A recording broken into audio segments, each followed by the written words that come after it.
the sound of my voice. Move by the light, make a choice. Listen to my voice. I got something to say. This is your Resolve to Read daily reading. It's May 13th, and we're reading from the books of 1 Kings and 2 Chronicles. Solomon gave orders to build a temple for the name of Yahuwah and a royal palace for himself. When Hiram, king of Tyre, heard that Solomon had been anointed king to succeed his father David, he sent his envoys to Solomon because he had always been on friendly terms with David. Solomon sent back this message to Hiram. You know that because of the wars waged against my father David from all sides, he could not build a temple for the name of Yahuwah, his God, until Yahuwah put his enemies under his feet. But now, Yahuwah my God has given me rest on every side, and there is no adversary or disaster.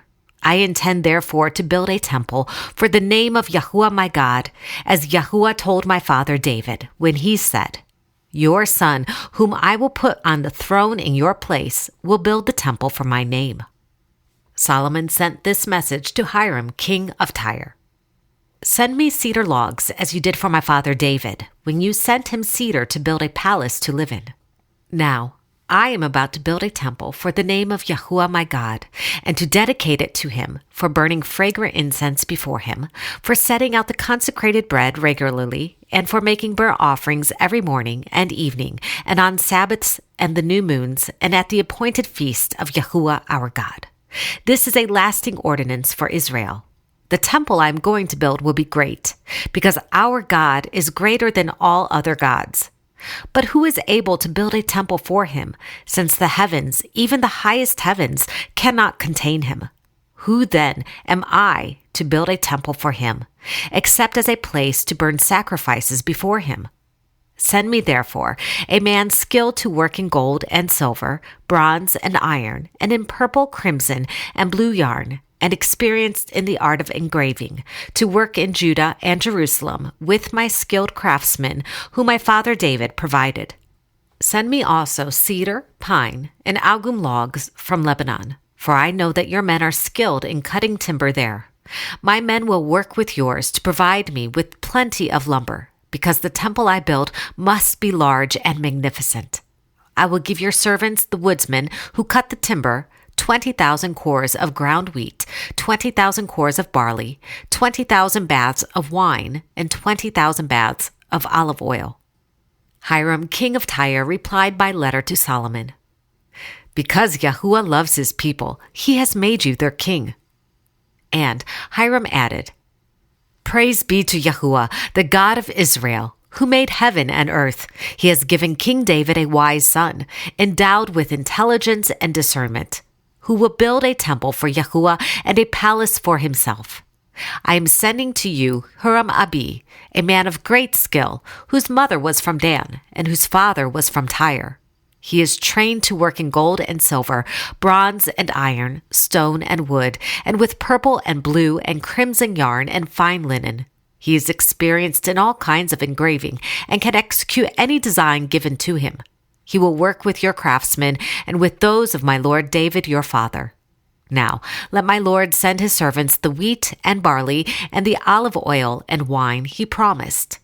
And we will cut out all the logs from Lebanon that you need, and will float them in rafts by sea down to Joppa. You can then take them up to Jerusalem.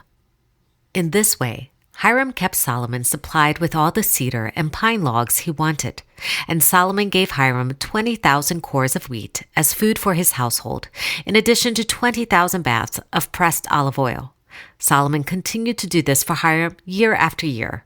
Yahuwah gave Solomon wisdom, just as he had promised him. There were peaceful relations between Hiram and Solomon, and the two of them made a treaty. King Solomon conscripted laborers from all Israel, 30,000 men. He sent them off to Lebanon in shifts of 10,000 a month, so that they spent 1 month in Lebanon and 2 months at home. Adoniram was in charge of the forced labor. Solomon took a census of all the aliens who were in Israel after the census his father David had taken, and they were found to be 153,600. He assigned 70,000 of them to be carriers and 80,000 to be stone cutters in the hills, with 3,600 foremen over them to keep the people working. At the king's command, they removed from the quarry large blocks of quality stone to provide a foundation of dressed stone for the temple. The craftsmen of Solomon and Hiram and the men of Gebal cut and prepared the timber and stone for the building of the temple. In the 480th year after the Israelites had come out of Egypt, in the 4th year of Solomon's reign over Israel, in the month of Ziv, the 2nd month, he began to build the temple of Yahuwah. Then Solomon began to build the temple of Yahuwah in Jerusalem on Mount Moriah, where Yahuwah had appeared to his father David. It was on the threshing floor of Araunah the Jebusite, the place provided by David. The word of Yahuwah came to Solomon. As for this temple you are building, if you follow my decrees, carry out my regulations, and keep all my commands and obey them, I will fulfill through you the promise I gave to David your father. And I will live among the Israelites and will not abandon my people Israel. The temple that King Solomon built for Yahuwah was 60 cubits long, 20 wide, and 30 high. He paneled the main hall with pine and covered it with fine gold and decorated it with palm tree and chain designs. He adorned the temple with precious stones, and the gold he used was gold of Paravaim. He overlaid the ceiling beams, door frames, walls, and doors of the temple with gold. The inside of the temple was cedar, carved with gourds and open flowers. Everything was cedar. No stone was to be seen. In building the temple, only blocks dressed at the quarry were used, and no hammer, chisel, or any other iron tool was heard at the temple site while it was being built. The portico at the front of the temple was 20 cubits long across the width of the building and 20 cubits high. He overlaid the inside with pure gold. He made narrow clerestory windows in the temple. Against the walls of the main hall and inner sanctuary, he built a structure around the building, in which there were side rooms. The lowest floor was 5 cubits wide, the middle floor 6 cubits, and the third floor 7. He made offset ledges around the outside of the temple so that nothing would be inserted into the temple walls. The entrance to the lowest floor was on the south side of the temple. A stairway led up to the middle level, and from there to the third. And he built the side rooms all along the temple. The height of each was 5 cubits, and they were attached to the temple by beams of cedar. He also overlaid the upper parts with gold. He partitioned off 20 cubits at the rear of the temple with cedar boards from floor to ceiling to form within the temple an inner sanctuary, the most holy place. The main hall in front of this room was 40 cubits long. He prepared the inner sanctuary within the temple to set the Ark of the Covenant of Yahuwah there. The inner sanctuary was 20 cubits long, 20 wide, and 20 high. He overlaid the inside with pure gold, and he also overlaid the altar of cedar. Solomon covered the inside of the temple with pure gold, and he extended gold chains across the front of the inner sanctuary, which was overlaid with gold. So he overlaid the whole interior with gold. The gold nails weighed 50 shekels. In the inner sanctuary, he made a pair of cherubim of olive wood, each 10 cubits high. One wing of the first cherub was 5 cubits long, and the other wing 5 cubits, 10 cubits from wingtip to wingtip. The second cherub also measured 10 cubits, for the 2 cherubim were identical in size and shape. The height of each cherub was 10 cubits. He placed the cherubim inside the innermost room of the temple, with their wings spread out. The wing of one cherub touched one wall, while the wing of the other touched the other wall, and their wings touched each other in the middle of the room. He overlaid the cherubim with gold. The wings of these cherubim extended 20 cubits. They stood on their feet facing the main hall.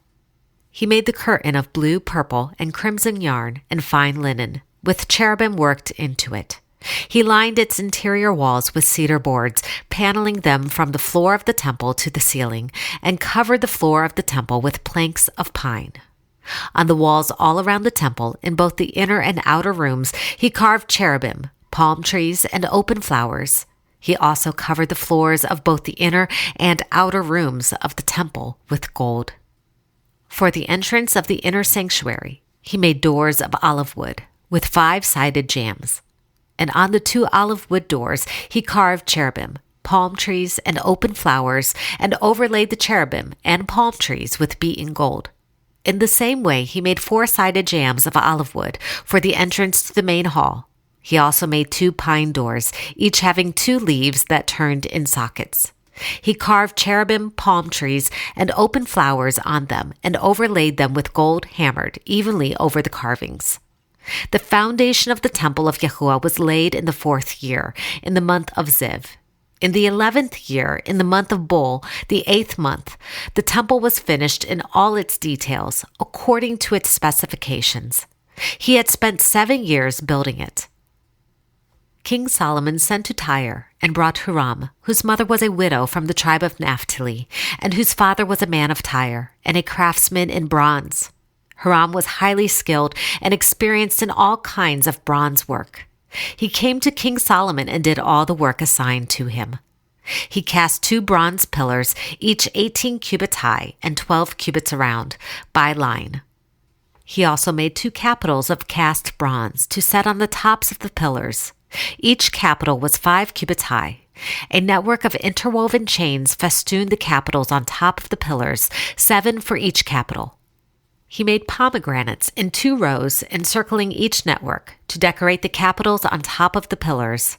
He did the same for each capital. The capitals on top of the pillars in the portico were in the shape of lilies, 4 cubits high. On the capitals of both pillars, above the bowl-shaped part next to the network, were the 200 pomegranates in rows all around. He erected the pillars at the portico of the temple. The pillar to the south he named Jachin, and the one to the north Boaz. The capitals on top were in the shape of lilies, and so the work on the pillars was completed. He made a bronze altar 20 cubits long, 20 cubits wide, and 10 cubits high. He made the sea of cast metal, circular in shape, measuring 10 cubits from rim to rim and 5 cubits high. It took a line of 30 cubits to measure around it. Below the rim, figures of bulls encircled it, 10 to a cubit. The bulls were cast in 2 rows, in one piece with the sea. The sea stood on 12 bulls, 3 facing north, 3 facing west, 3 facing south, and 3 facing east. The sea rested on top of them, and their hindquarters were toward the center. It was a handbreadth in thickness, and its rim was like the rim of a cup, like a lily blossom. It held 3,000 baths. He placed the sea on the south side at the southeast corner to be used by the priest for washing. He also made 10 movable stands of bronze. Each was 4 cubits long, 4 wide, and 3 high. This is how the stands were made. They had side panels attached to uprights. On the panels between the uprights were lions, bulls, and cherubim, and on the uprights as well. Above and below the lions and bulls were wreaths of hammered work. Each stand had 4 bronze wheels with bronze axles, and each had a basin resting on 4 supports, cast with wreaths on each side. On the inside of the stand, there was an opening that had a circular frame, 1 cubit deep. The opening was round, and with its basework, it measured 1.5 cubits. Around its opening, there was engraving. The panels of the stands were square, not round. The 4 wheels were under the panels, and the axles of the wheels were attached to the stand. The diameter of each wheel was 1.5 cubits. The wheels were made like chariot wheels. The axles, rims, spokes, and hubs were all of cast metal. Each stand had 4 handles, 1 on each corner, projecting from the stand. At the top of the stand, there was a circular band, 0.5 cubit deep. The supports and panels were attached to the top of the stand. He engraved cherubim, lions, and palm trees on the surfaces of the supports and on the panels in every available space with wreaths all around. This is the way he made the 10 stands. They were all cast in the same molds and were identical in size and shape. He then made 10 bronze basins, each holding 40 baths and measuring 4 cubits across. one basin to go on each of the 10 stands. He placed 5 of the stands on the south side of the temple and 5 on the north. In them, the things to be used for the burnt offerings were rinsed.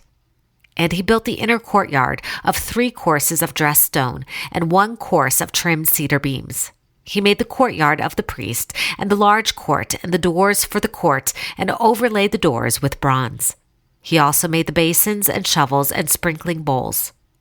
So Huram finished all the work he had undertaken for King Solomon in the temple of Yahuwah. The 2 pillars, the 2 bowl-shaped capitals on top of the pillars, the 2 sets of network decorating the 2 bowl-shaped capitals on top of the pillars, the 400 pomegranates for the 2 sets of network, 2 rows of pomegranates for each network, decorating the bowl-shaped capitals on top of the pillars, the 10 stands with their 10 basins, the sea and the 12 bowls under it, the pots, shovels, and sprinkling bowls. All these objects that Huram made for King Solomon for the temple of Yahuwah were in burnished bronze. The king had them cast in clay molds in the plain of the Jordan between Succoth and Zarethan. Solomon left all these things unweighed because there were so many. The weight of the bronze was not determined. Solomon also made the furnishings that were in Yahuwah's temple: the golden altar, the golden table on which was the bread of the presence, the lampstands of pure gold, 5 on the right and 5 on the left, in front of the inner sanctuary, the gold floral work and lamps and tongs, the pure gold basins, wick trimmers, sprinkling bowls, dishes, and censers, and the gold sockets for the doors of the innermost room, the most holy place, and also for the doors of the main hall of the temple. He made 10 tables and placed them in the temple, 5 on the south side and 5 on the north. He also made 100 gold sprinkling bowls. When all the work King Solomon had done for the temple of Yahuwah was finished, he brought in the things his father David had dedicated, the silver and gold and the furnishings, and he placed them in the treasuries of Yahuwah's temple. On the altar of Yahuwah that he had built in front of the portico, Solomon sacrificed burnt offerings to Yahuwah, according to the daily requirement for offerings commanded by Moses for Sabbaths, new moons, and the 3 annual feasts: the Feast of Unleavened Bread, the Feast of Weeks, and the Feast of Tabernacles. In keeping with the ordinance of his father David, he appointed the divisions of the priests for their duties, and the Levites to lead the praise and to assist the priest according to each day's requirement. He also appointed the gatekeepers by divisions for their various gates, because this was what David, the man of God, had ordered. They did not deviate from the king's commands to the priests or to the Levites in any matter, including that of the treasuries. All Solomon's work was carried out from the day the foundation of the temple of Yahuwah was laid until its completion. So the temple of Yahuwah was finished. This is the word of Yahuwah. Thanks be to God.